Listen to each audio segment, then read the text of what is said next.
Hi, everybody. Father Bill Holtzinger here from Holy Trinity Catholic Church. I'm here with Snickers. Yeah, and he's kind of rearing to start barking at a dog that goes by. I'm at the parish house in the office. I'm here because, and I'm also using this setup because outside there was somebody who was using like a lawnmower or generator, and it was constantly coming through the iPhone. Usually I use an iPhone. And that's what you hear in the background. So this microphone actually isolates it well. This is my podcast setup. And oh my gosh, is he going to go sit down? Oh, thank goodness. Okay, he's now sitting down. Very good. Let's see how far we can get. So anyhow, I want to let you know that that's why I'm here in this particular place. And I might do more other episodes here in the future, but with the dog and the issues with what walks around in the front of the house, in the street, it could be an issue. Today, I want to talk for our Friday reflection about faith and science. Faith and science often are considered things that are diametrically opposed to each other. That's kind of the understanding of our culture, and that's kind of the dogma of our day. But I'd like to tell you that actually I'd like to offer a different narrative, and that is that science and faith are particularly harmonized together. In fact, Catholicism as a tradition of Christianity is very particularly in harmony with science. Why would I say that? Well, I'll get to that in a second. I want to give you a couple books to read, and I recommend, because I'm not going to get to everything. This is basically going to be a big picture thing. But if you want to read more, you can go to these books. And I'm reading on my screen here these 4 books I recommend. One is How the Catholic Church Built Western Civilization by Thomas E. Woods, Jr., and Galileo Goes to Jail, and Other Myths About Science and Religion, which is edited by Ronald Numbers. One that's a little difficult to get a hold of, and if you can get this one, great. It's called Heavens Proclaim, Astronomy and the Vatican. This is a production or a publication of the Vatican Observatory, and I think it's out of print, but nonetheless, here's one that is in print from the Vatican Observatory. It's called Would You Baptize an Alien? And Other Questions from Astronomers' Inbox at the Vatican Observatory. And that is from Brother Guy Calzamagno and Paul Mueller, both Jesuits. So take a look at those books. If you're looking for something to read about, that's what I'd recommend. Bottom line, science and faith have the same teleological end. In other words, they have the same goal in mind, which is the truth. They come at it from different points of view, and they come with different skill sets, but their goal is to find the truth. Theology is trying to understand the truth about God. Science, specifically like physics and astrophysics, things like that, are trying to determine how God made things.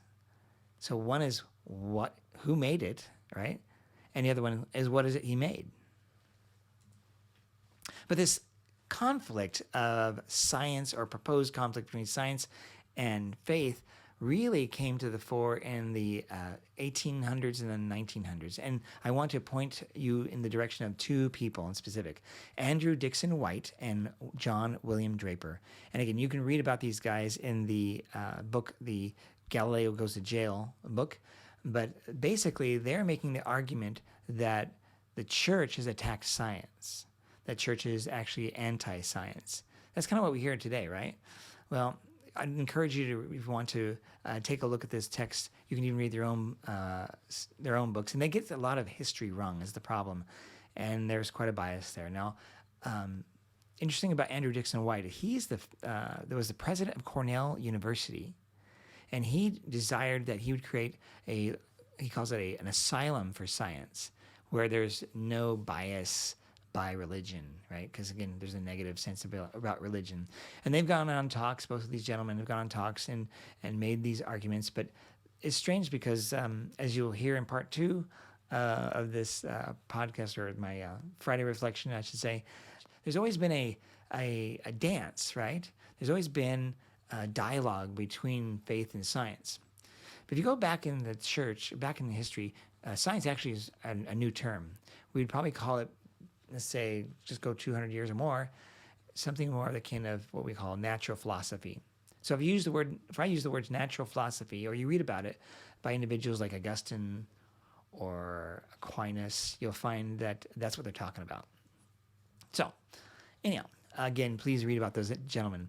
And it's curious because as they make the argument that the church thinks that the world is flat. Okay, the problem with that, of course, is that we have plenty of examples. For example, St. Venerable Bede, years are 673 to 735, who taught the world was round. Or Hildegard of Bingen, she's 1098 to 1179, did the same.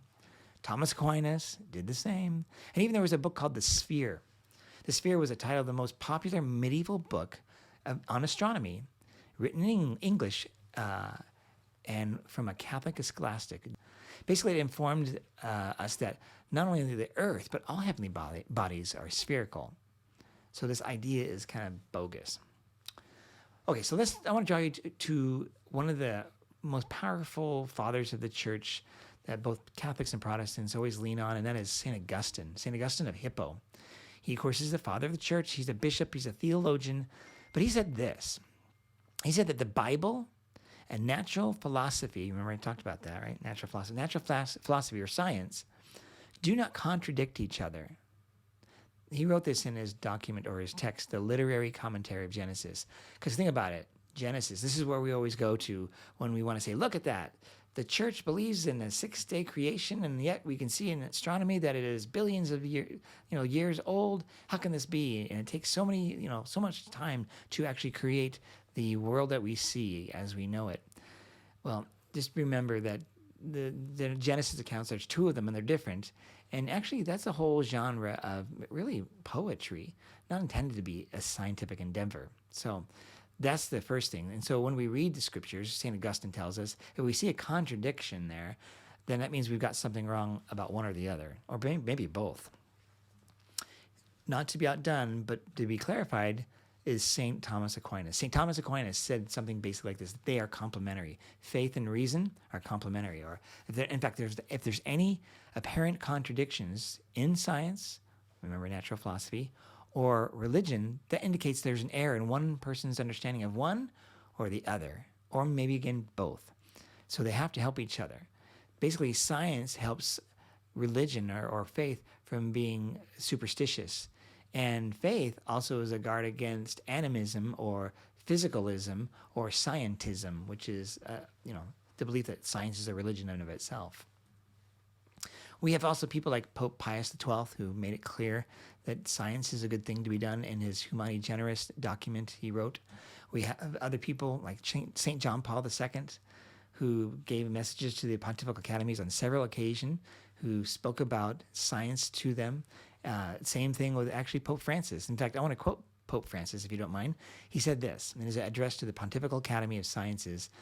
He said that, first of all, he cautioned us from having images of God as a magician or someone with a magic wand. There's some atheist evangelists, you might say, which is kind of maybe a contradiction, but they'll speak about how God is this floating spaghetti monster in space. Like, no. That's not even what we believe. He goes on to say, so we got to be cautious about calling or considering God a magician with like a magic wand, arguing that belief in both theories around the beginnings of the universe and the birth of mankind are consistent with the Catholic faith. Again, we're talking about the origins, the cosmology that we have of how humans came to be and what our faith tells us. He goes on to say the Big Bang, again, that's cosmology, which is today posited as the origin of the world, does not contradict the divine act of creation. Rather, it requires it. Similarly, he argued, evolution of nature is not inconsistent with the notion of creation because evolution presupposes the creation of beings which evolve. Now, there's a gentleman named Rodney Stark, and he wrote a text, I think it was in an article in American Enterprise, that's what it was, yeah. And it was called False Conflict. Christianity is not only compatible with science, it created it. This is what he said. And by the way, he's a professor of sociology at the University of Washington. The rise of science was not an extension of classical learning. It was the natural outgrowth of Christian doctrine. Nature exists because it was created by God in order to love God and honor God. it is necessary to fully appreciate the wonders of his handiwork. Moreover, because God is perfect, his handiwork functions in accord with immutable principles. By the full use of our God-given powers of reason and observation, it ought to be possible to discover these principles. These crucial religious ideas were why the rise of science occurred in Christian Europe and not somewhere else.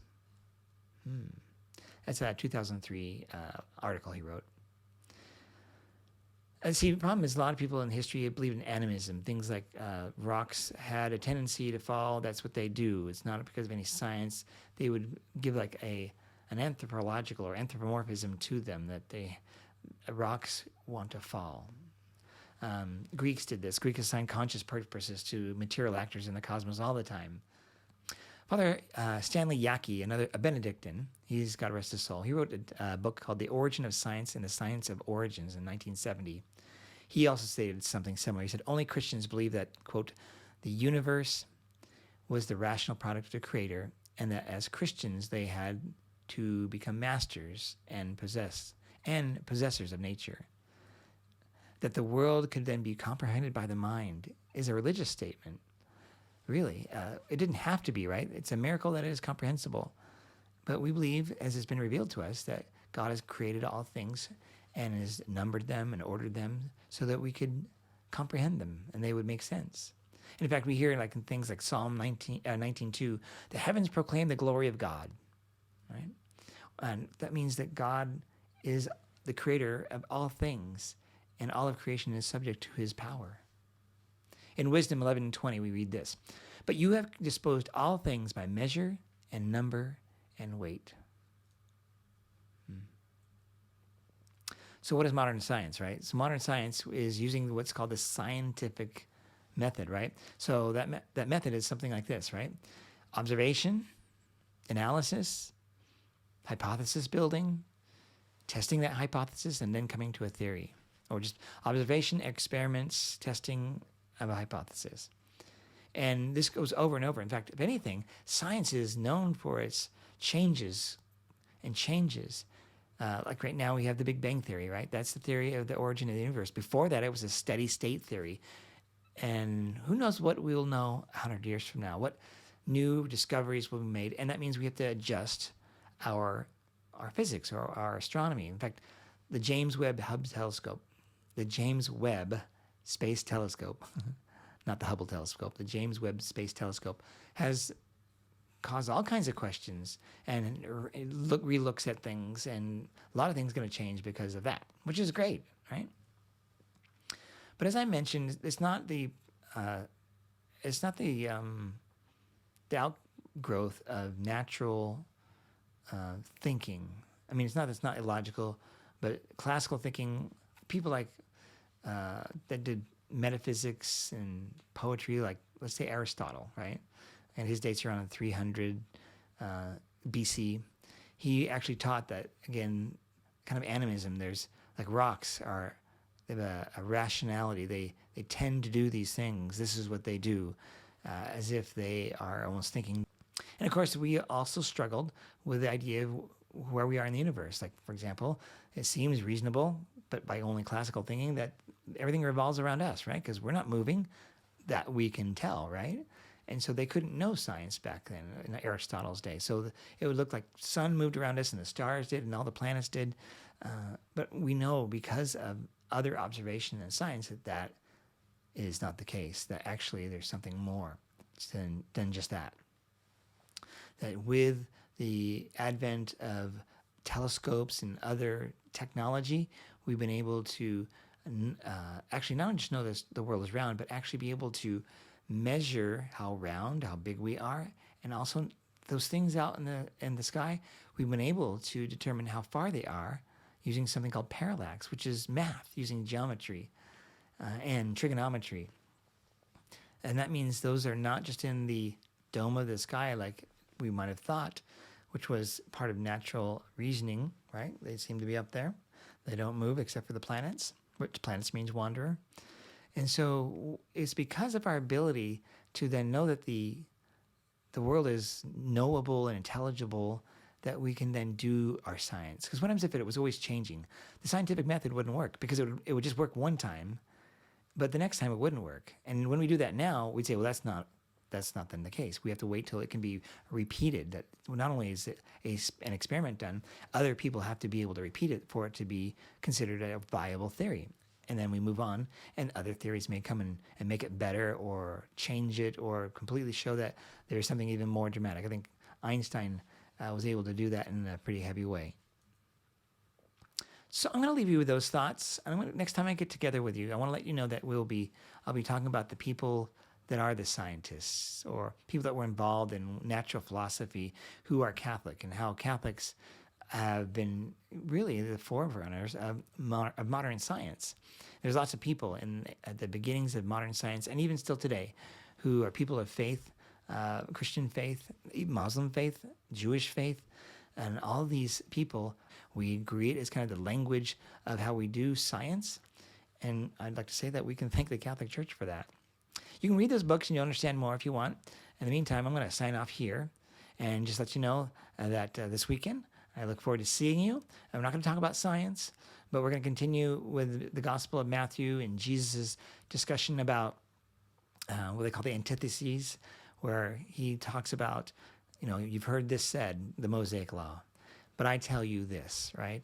And he goes through many of them. We did this last week. I didn't read them all, but we'll conclude with the rest of them this week. And I want to encourage you to read ahead, because Jesus doesn't abolish the law at all. He fulfills it. He is the actual fulfillment of the law in himself. So if you're able to come, I hope you can. Remember, we are a family, and if you know somebody who's not able to make it or is struggling to think about whether they're going to come or not, I want to encourage you to invite them to come with you so that we can be together more as a family. This weekend, actually tomorrow when you see this, this is Friday, right? So I'm actually recording this on Tuesday, but you'll see it on Friday. It will be our confirmation mass at 10 o'clock on Saturday, and we'll have Bishop Peter Smith with us. And we have some around 127 people getting confirmed. It's going to be packed. And so if you're not able to make it, I would ask that you pray for our young people and our adults who are getting confirmed, and us who will be kind of managing that. And of course, Bishop Peter, that he'll be received well, and that his preaching would be good, and people's hearts would be encouraged through the process of the Mass, and their hearts would be laid open and ready to receive the Holy Spirit in confirmation. And until next time, God bless you, and I'll see you later. Bye-bye. As like last time, there's one more thing, and I goofed up this as well. I wanted to also share with you, because this actually started with a video from Robert Barron's Word on Fire Institute on Faith and Science. And I want to put up a link as I end this video so that you can check that out. Right now, as I recorded this, there is 2 different programs, and they're not long. They're like 15 minutes each. The first one's called Light from Light, and the other one is God and Nature. And this is what they're calling their Wonder series. I think they have 6 of them coming, something like that. It's really well done, and I want to encourage you to watch those videos. And again, I'll put the links in the show notes, but also hopefully on the screen here. God bless you all. Bye-bye, and see you later.